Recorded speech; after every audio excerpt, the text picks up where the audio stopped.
बिस्मिल्लाहिर्रहमानिर्रहीम। जीअं त अॼु असां ATC कोर्ट जे ॿाहिरां हिते बीठा आहियूं।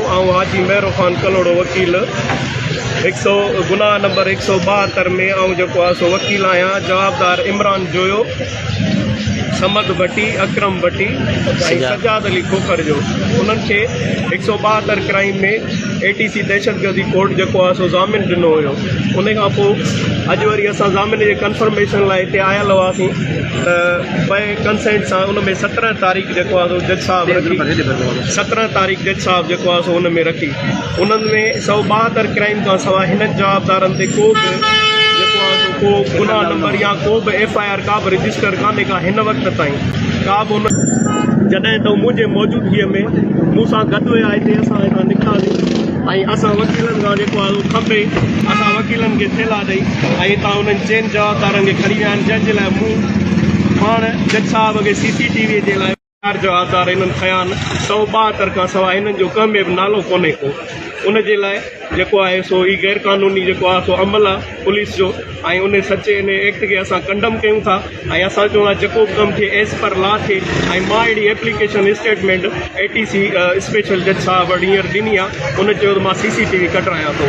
इनशाला असांखे कोर्ट ते एतमाद आहे ऐं कोर्ट जेको आहे सो इहा CCTV कढाए इनशाला असांजे इन जवाबदारनि सां इंसाफ़ कंदो। Thank U. गुज़ारी आलमानी अर्ज़ी आहे त तव्हां पाण सां गॾु आहियो। कम अज़ कम हज़ारनि में पुलिस हुई ऐं पुलिस ऑफिसर हुआ। उन खां अलावा 7 में गाॾियूं जेको पुलिस हुयूं। इवन के हिते सॼो नौशर चोघर जेके घटि आहिनि उन्हनि सभिनी घटनि ते 5-5, 4-4 गाॾियूं सभु बीहारियूं आहिनि। ऐं इहो जेका सभिनी ज़िलनि मां पुलिस हिते घुराई वियो आहे सिर्फ़ु मसूर मोहम्मद जदी साहब ऐं गुलाम मोहम्मद जदी साहब खे गिरफ़्तार करण जे लाइ। उन्हनि जा घटि जॾहिं बीहंदो तव्हांखे माण्हूअ खे आम माण्हू खे कोर्ट में अचणु न ॾींदो ऐं उन्हनि ते हिरासमेंट कंदो त पोइ त हीअ त इंसाफ़ न थियो न। हीअ आवाम चए गवर्नमेंट जो चवंदी आहे त असांजो नजीब रे कॉल कर सजाद वाले नंबर ते कारो दौर मथो एरोप्लेन हटास। कारो दौर अहिड़ो दौर कॾहिं मार्शल लॉ में बि कोन थियो। अहिड़ो दौर जेको आहे ज़ियाल हक़ जे हिन जे दौर में बि कोन थियो। अहिड़ो कंहिं बि जेको आहे फील्ड जेको आहे जनरल वग़ैरह जे दौर में अहिड़ो को दौर कोन जेको जहिड़ो हीउ दौर आहे कारो।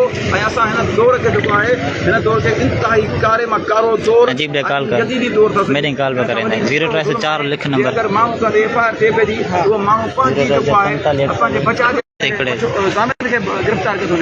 ऐं इहो ज़ुल्म जबर जेको आहे जेसिताईं आवाम ख़ामोश आहे पाण ज़िले में तेसिताईं ज़ुल्म थींदो।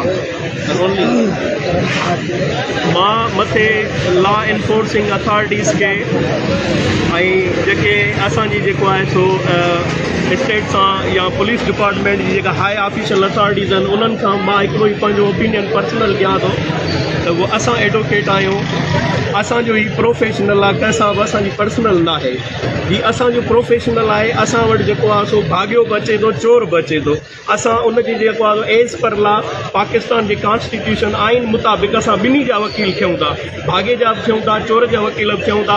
असां जेको आहे सम्झूं था त हीअ कानून जी भञकड़ी आहे ऐं कानून जी जेका भञकड़ी आहे इनशा ताला असांजी जेको आहे सो पूरो एतमाद आहे त अदालत सगोरी असांखे इंसाफ़ वठी ॾींदी।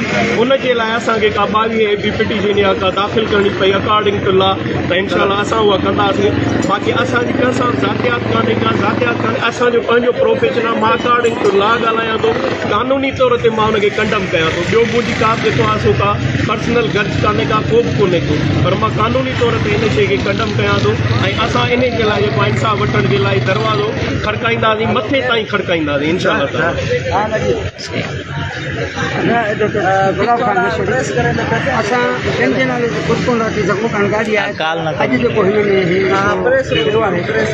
बिल्कुलु क्लियर ग़लति कयो आहे। जॾहिं जवाबदारनि जो ज़ामिन थियलु आहे इंटरम बेल हुनखे मिलियल आहे।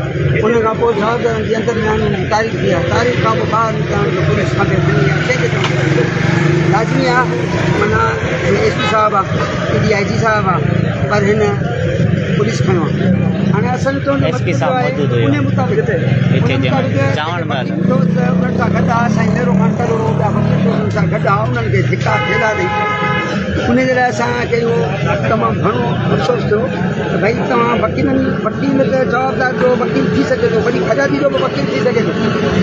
अगरि उहा जवाबदार जे वकील सां नाइले जे लाइ सुभाणे वरी उहो वरी ग़लति जे वकील त असां इन जे लाइ पंहिंजे ॿारनि खे मां रिक्वेस्ट थो कयां भई ख़ुदा रहा पंहिंजे वकील खे जेको आहे सो सोचो ऐं वकील जे काज जे लाइ